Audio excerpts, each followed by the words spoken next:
Ассалому алейкум дӯстон, шуморо дар навор ё худ видеоуроки навбатӣ шодбош мегӯям ва мавзӯи имрӯзаи мо бахшиш пурсидан бо забони русӣ ё худ как правильно извиняться по-русски.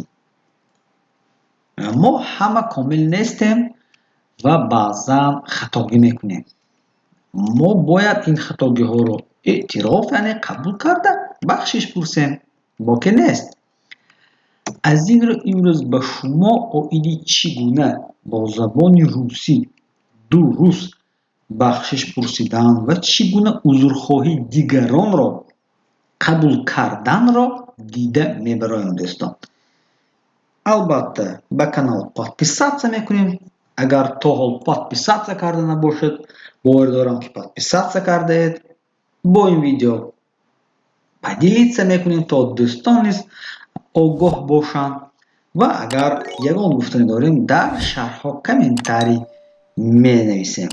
Инак як финҷон қаҳва ё чойи кабуд, рафтем дӯстон.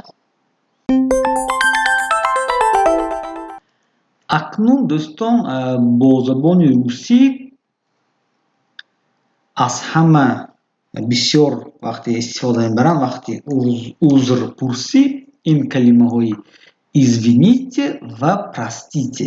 Хуб, барои узрпурсӣ асосан бо забони русӣ извините ё простите, яъне мебахшед, узрхоҳиро мекунанд.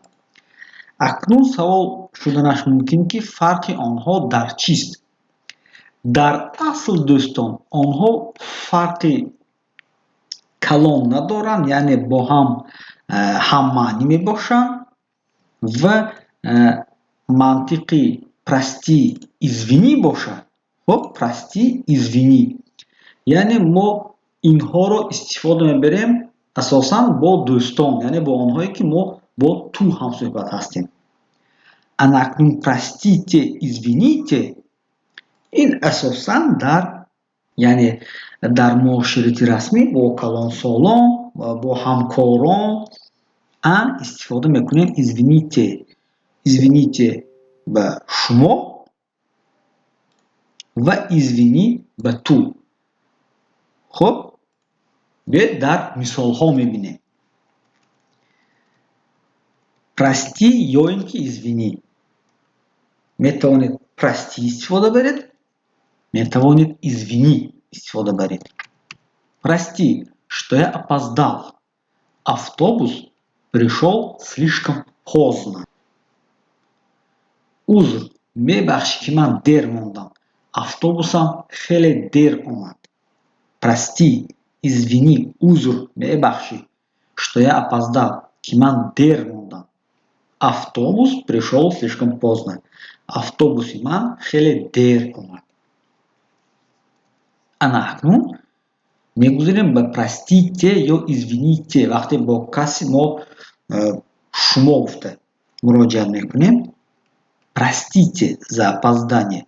Такого больше не повторится. Барои мисол мо ба дарс дер мондем, ба кор дер мондем ё ба меҳмонӣ гӯем дер мондем. Простите за опоздание. Такого больше не повторится.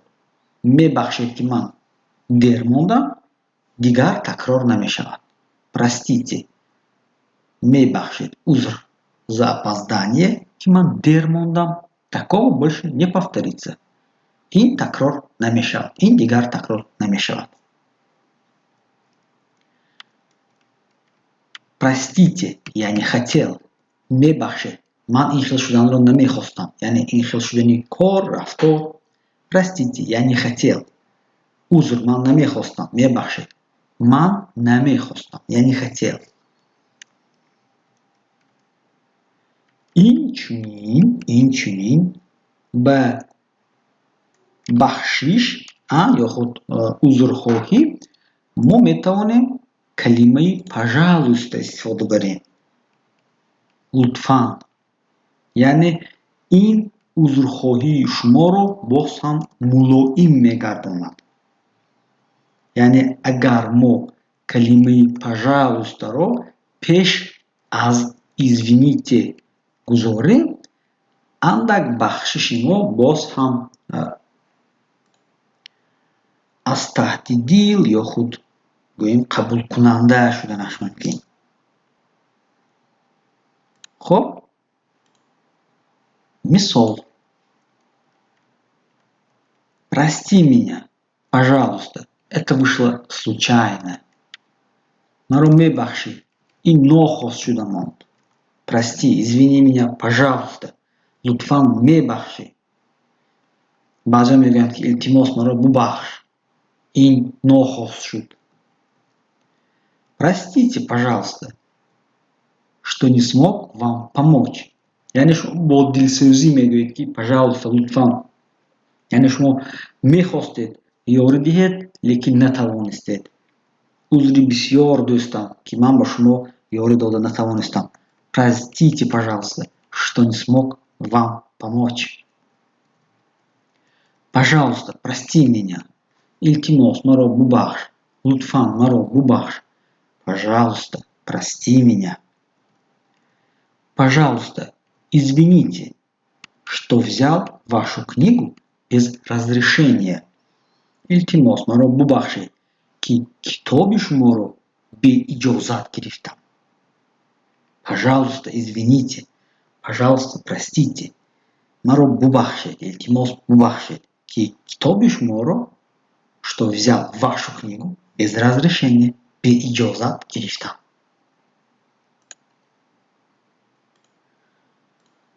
Ана акнун. Баъзан дар баъзе ҳолатҳо простите ва извините инчунин истифода шуданашон мумкин.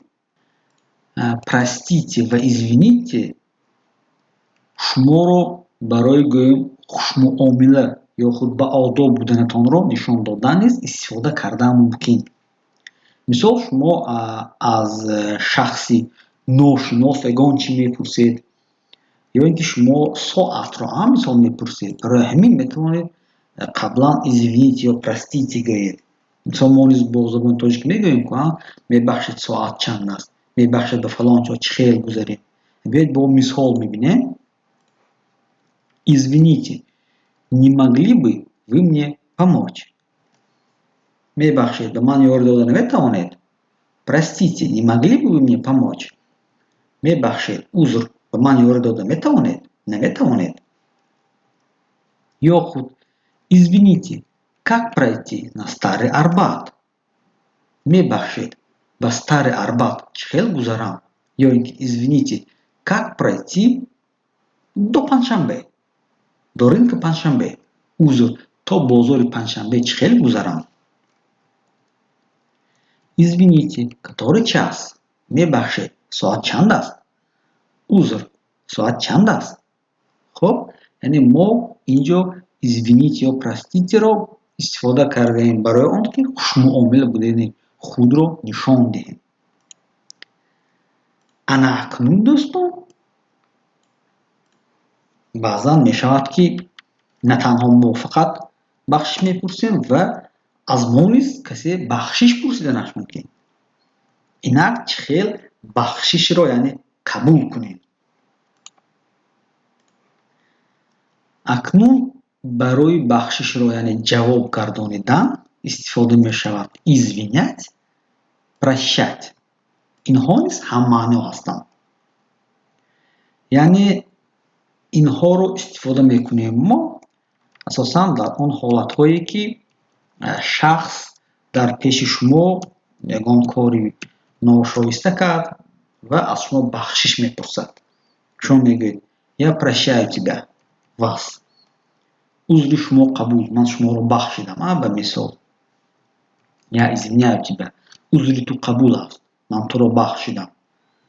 Я уже простил тебя, ман туро кайҳо бахшида будам. Я тебя простил уже давно.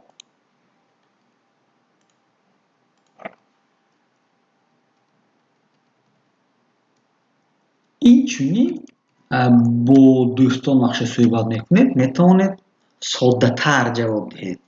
خب یعنی اون کار بعضی عمل ها می شود که بخش نه آنقدر گوییم کذا یا کلان است و بخشش پرسیدن یعنی جوابی آن اندک سبب شدنش ممکن یعنی ничего страшного هیچ گپ نه ничего страшного یعنی شاید اون کس نفهمه شما رو تله دادم چنین حالت ها شد و از شما گفت извините меня شما میتونید بگید ничего страшного бывает میشود هیچ گپ نه بعضا میشود ничего страшного бывает هیچ گپ نه یعنی دقت ندید همش خوب است اینچنین با دوستان شما میتونید انا این کلمه ها استفاده برید به مثالی забыли ладно забыли خیر هیچ گپ نه از خاطر برار هیچ گپ نه شده میماند ладно забыли یا اینکه проехали ها شد گذشته رفت проехали هیچ گپ نه گذشته رفت بیاید مثال میبینیم ой извини я случайно عذر من نفهمیده که موندم یا نفهمیده این کارو کردم شما میتوانید گویید да ничего бывает هیچ گپ نه میشود بعضا ой извини я случайно да ничего бывает прости пожалуйста я больше не буду میبخشی من دیگر این کارو نمیکنم شما میتونید جواب بدید ладно проехали هیچ گپ نه گذشته رفت прости пожалуйста я больше не буду ладно проехали извините за опоздание этого больше не повторится از دیر کردنم عذر میبخشید این دیگر تکرار نمیشود ничего страшного проходите هیچ گپ نه گذرید هیچ گپ نه گذرید